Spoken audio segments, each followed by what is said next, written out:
सर्व शिक्षिका, आमंत्रित भगिनी आणि माझ्या प्रिय विद्यार्थ्यांनो, शिवकाळात दक्षिणेचे द्वार म्हणून ओळखला जाणारा पन्हाळागड, तो किल्ला म्हटलं की नजरेसमोर सिद्धी जोहर याने गडाला घातलेला वेढा आठवतो.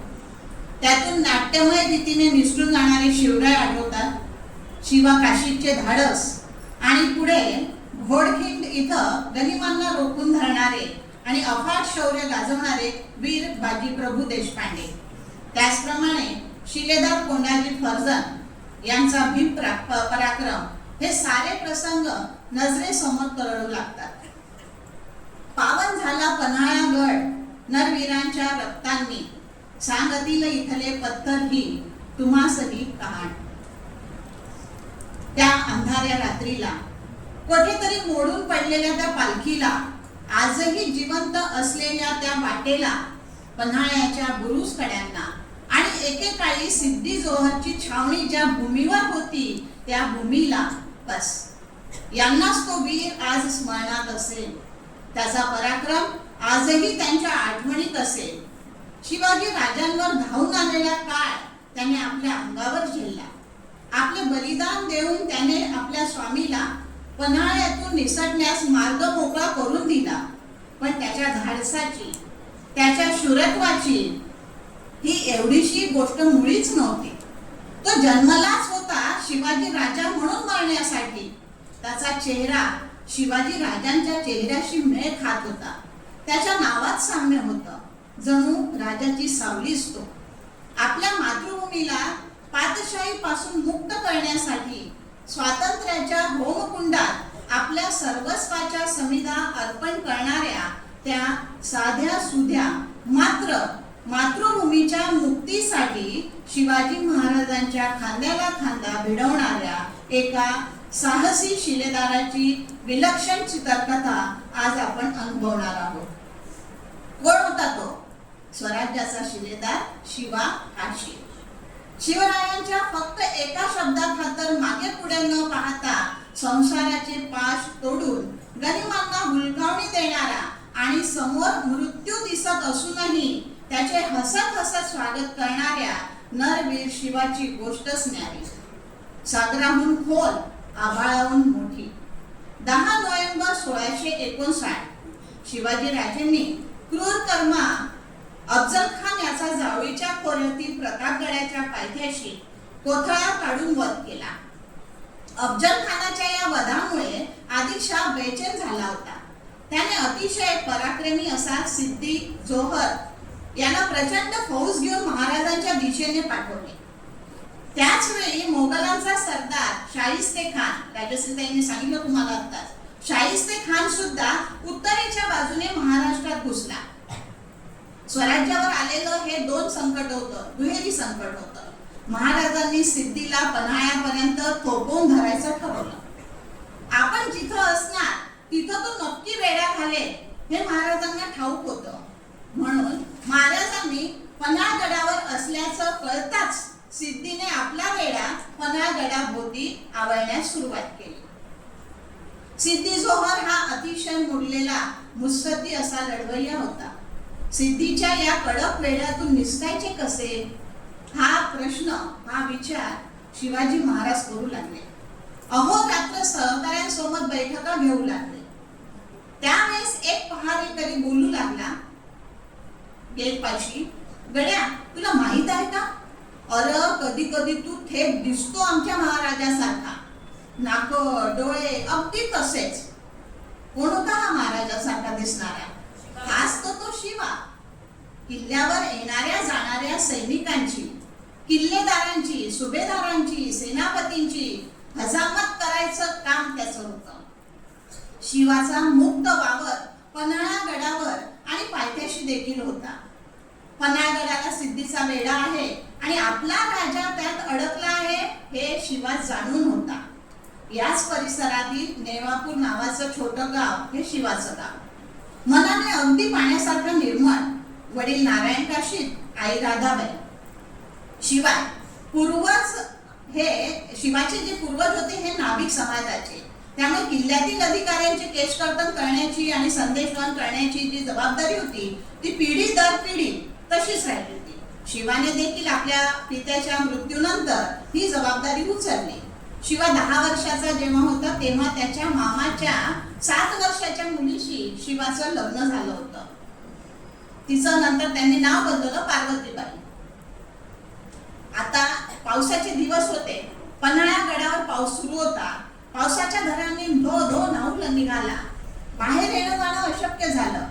पहारेकरी सैन्यांना खात्री वाटू लागली की या भयंकर पावसात सिद्धीचे सैन्य शिथिल पडेल आणि वेढा सैल होईल. आणि वेढा सैल झाला की राजे आपले इथून निसटणार. पण भलतंच होऊ लागलं. वेढा अजून बळकट होऊ लागला. शिवा काशीची मुद्रा मात्र अधिकाधिक गंभीर होऊ लागली. त्याला स्वतःपेक्षाही राजाची काळजी जास्त लागली होती. महाराज आपल्या महालातून गडाखाली पाहत होते. मुलखाचं अवलोकन करत होते. शेजारीच पावनगड होता. त्या पावनगड महाराजांना दिसला. पावनगड म्हणजे प्रति पन्हाळागड. अनेक वेळा आपल्याच लोकांना खरा पन्हाळगड कोणता हा प्रश्न पडायचा. शत्रू देखील पन्हाळगडाच्या ऐवजी पावनगडावर हल्ला करायचा आणि तो पुरता बसायचा. एखादी वीज चमकावी तसं काही झालं. महाराजांनी एका क्षणात महाराज बाजूला आले आणि पटापट आदेश सुटले. त्याला गडावर ताबडतोब घेऊन या. कोणाला म्हणजे खुद्द शिवा काशीदला. शिवाला बोलवलं गेलं. त्याला वाटलं आपल्या हातून काहीतरी आगळीक झाली असावी.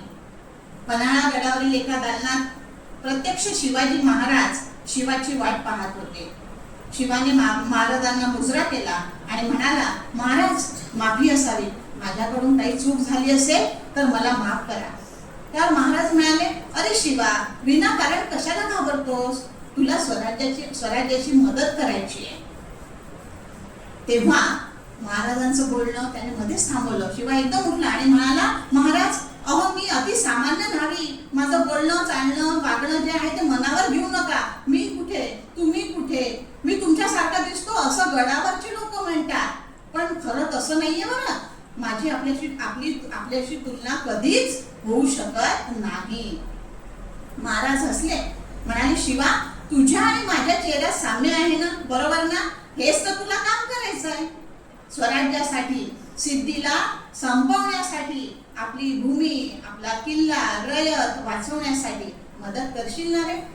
महाराजांचा हा आर्त स्वर शिवाचं काळीज पोखरून गेला. जणू तो काय म्हणाला मग, महाराज, राज, तुम्ही आमचं धनी आहात. फक्त एक डाव आदेश करा. संधी द्या मला. नक्की काय करावं लागेल ते सांगा मला. मग महाराज म्हणाले, शिवा ऐक, सिद्धीचा जोर दिवसेंदिवस वाढतोय आणि आपण इथं सगळे अडकून पडलोय. अजून काही दिवस जर गेलं तर सिद्धीची फौज आता किल्ल्याच्या पायथ्यापासून कोल्हापुरात शिरेल आणि हैदोस घालते. कालच सिद्धीकडे मी माफीनामा पाठवलेला आहे. त्यामुळे तो शांत बसलाय सध्या. मात्र वेढा सैल झालेला नाही. तरी देखील रात्रीच्या वेळी पांढर पाण्याच्या ओढ्याच्या अंगाने सरळ आम्ही विशाळगडाकडे जाणार आहोत. दुसरा कोणता पर्याय नाही. तेही आजच्याच रात्रीला आपल्याला हे करायचंय. शिवा, आता तुला माझी मदत करावी लागणार आहे. तू माझ्यासारखा दिसतोस. तू तयार असशील तर माझी कापडं अंगावर चढवायची, प्रति शिवाजी व्हायचं, माझ्यासारखं बोलायचं, माझ्यासारखं हसायचं, चालायचं.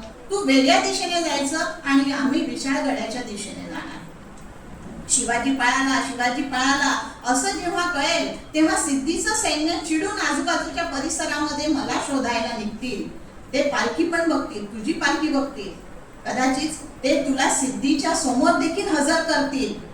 पण त्यावेळेस मात्र तू आपणच शिवाजी महाराज आहो असं भासवून त्यांच्याशी तसंच बोलायचं.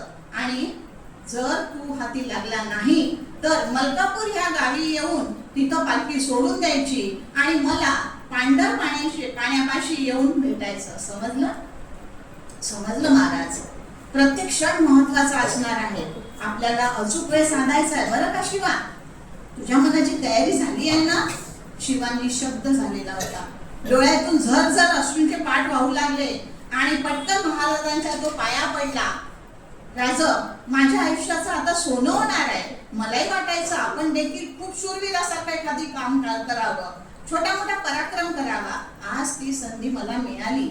राजा तुमचं कापड अंगावर एकदा चढलं ना की मला हत्तीचं बळ येईल. तुम्ही काय बी काळजी करू नका, निर्धास्तपणे विशाळ गडावर जा. जगलो वाचलो तर तुम्हाला भेटेनच, आणि मेलो तर आयुष्याचं सार्थक झालं असंच म्हणेन. मी त्या सिद्धीची अशी बिन पाण्यानं हजामत करतो ना की तुम्ही पहाच. घरी येऊन त्याने बायकोला सर्व सांगितलं. म्हणाला, स्वराज्याचं काम आहे बरं माझ्याकडे.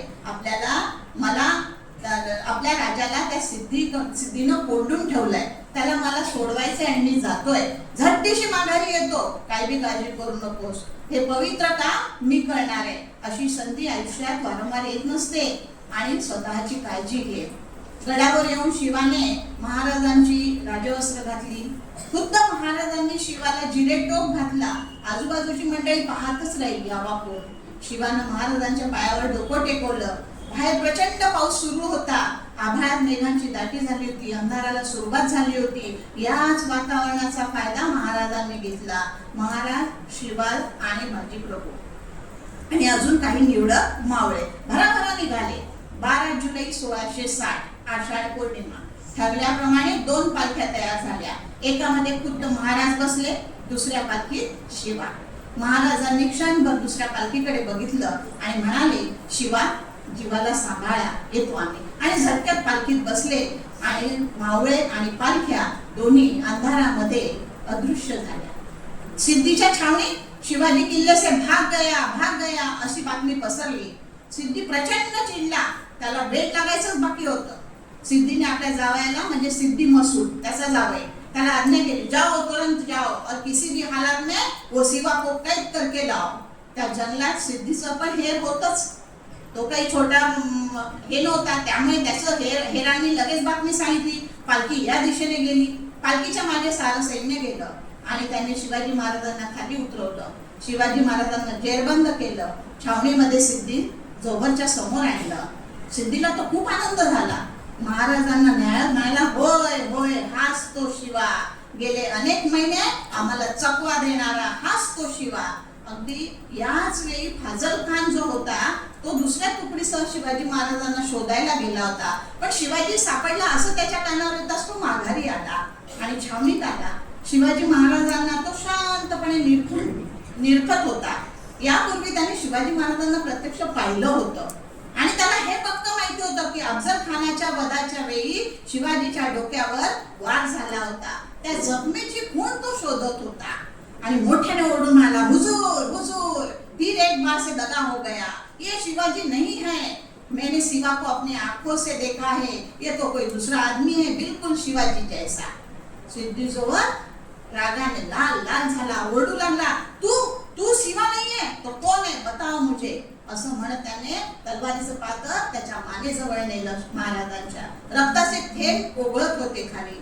शिवा काशी सिद्धी जोहरच्या आणि फैजल खानाच्या नजरेला नजर देऊन स्वाभिमानाने आणि कणखरपणे बोलला, होय होय, माझे नाव पण शिवाजी. मी शिवा, मला शिवा काशीद म्हणून ओळखतात. चारी पातशाहीला गाडणाऱ्या शिवाजी महाराजांची कापडं माझ्या अंगावर आहे. तेव्हा मला जरा जपून हात लावा. मी माझ्या राजासाठी केलं, आणि तेही हसत हसत. येथे स्वराज्यापेक्षा कोणी मोठा नाही, तुमच्यासारखा नाही. तुमच्या बादशहाने फेकलेल्या तुकड्यांवरती जगतोय. संतापलेल्या फैजल खानानं रागानं आपली तलवार उपसली. सिद्धी जोहर तेव्हा म्हणाला, थांबा, शिवाजी कुठे हे विचारण्यात आला. शिवा न घाबरता काय म्हणाला असेल, माझा राजा एवढा खूप दूरवर पोहोचला देखील तुमच्या हाताला देखील तो गावणार नाही. तो राजा आहे आमचा. माझ्यासारखे अनेक साधीसुधी माणसं इथं राहतात, जी राजांवर आपला प्राण देखील ओवाळून टाकायला एका पायावर तयार आहेत. तुझ्यासारखे अनेक शत्रू महाराजांनी आपल्या खांद्यावर खेळवले आहेत. माझा प्राण जरी गेला तरी मी त्यांचा ठाव ठिकाणा सांगणार नाही. तुम्ही तुमची काळजी करा, कारण तुमच्या बादशाहाच्या आधी माझा राजाच तुम्हाला एकेकाला गाठून मारेल, आणि ते देखील याच भूमीत. सिद्धी जोहरने शिवा काशीची खांडोळी करण्याचे आदेश दिले. फैजल खान आणि मसूद शिवाच्या अंगावर येण्याआधीच शिवाजी महाराजांचा जय जयकार शिवाने केला. जय भवानी, जय शिवाजी, हर हर महादेव असे जयघोष करताच शिवा काशीच्या देहातून दोन्ही तलवारी आरपार गेल्या. सर्वांचा लाडका, साधा सुद्धा, जीवा भावाचा सखा शिवा काशी केवळ आणि केवळ महाराजांचे प्राण वाचवण्यासाठी आणि आपलं स्वराज्य टिकवण्यासाठी आपल्या जीवाचे मोल देऊन पावन झाला. इकडे शिवाजीराजे पांढर पाण्याजवळ पोहोचले. त्यांच्या काळजात एक चिंता लढत होती, माझ्या शिवाचं काय झालं असेल. त्यांनी पालखी थांबवायला लावली आणि अंधारामध्ये शिवाची वाट पाहत होते. तसं बाजी प्रभूंनी म्हटलं, तुम्ही शिवाची काळजी करू नका महाराज, तो नक्की भेटेल आपल्याला घाई करावी लागेल, नाही तर सिद्धीजवळचा भरोसा नाही. तेवढ्यात भयंकर बातमी महाराजांचं काळीज पोखरून गेली. महाराजांचं प्रतिबिंब शिवाकाशीला सिद्धीनं ठार मारलं. महाराज गैरवरले, जगदंब माझा शिवा, तू तर आमच्याहूनही मोठा झालास, अगदी आभाळाहून. आम्हाला वाचवण्यासाठी तुमचं हे बलिदान अजिबात वाया जाणार नाही. सिद्धीला दणका देणारच. तरी तुला या राजाचा त्रिवार सलाम. या साहसी वीराच्या बलिदानामुळे छत्रपती शिवाजी महाराजांनी पाहिलेलं स्वराज्याचं भव्य स्वप्न 1673 मध्ये प्रत्यक्ष साकारलं गेलं. पन्हाळागड जिंकल्यावर राजे शिवाच्या आईच्या भेटीला गेले. त्या माऊलीचे त्यांनी आभार मानले. शिवाच्या समाधी पुढे, त्याच्या शिवप्रेमापुढे, त्याच्या बलिदानापुढे ते नतमस्तक झाले. हा मर्द मराठी वीराची म्हणजे शिवा काशीची समाधी पन्हाळगडाच्या पायथ्याशी विशाळगडाकडे जाणारा एका वाटेवरील गावाजवळ आहे. पन्हाळगड किल्ल्याला जेव्हा आपण भेट देतो तेव्हा शिवा काशीचा भव्य पुतळा आपलं लक्ष वेधून घेतो आणि आपण तिथे नतमस्तक होतो. शिवा काशी बाजी प्रभू कोंडाजी फर्जंद यांच्या अपूर्व पराक्रमामुळे पावन झालेली गडावरची चरणधूळ आपल्या मस्तकी लावण्यासाठी प्रत्येकाने पन्हाळगडावर एकदा जायलाच हवं. धन्य ते शिवराय, धन्य ते राजाचे अमर रत्न. या सर्वांना माझा मानाचा मुजरा.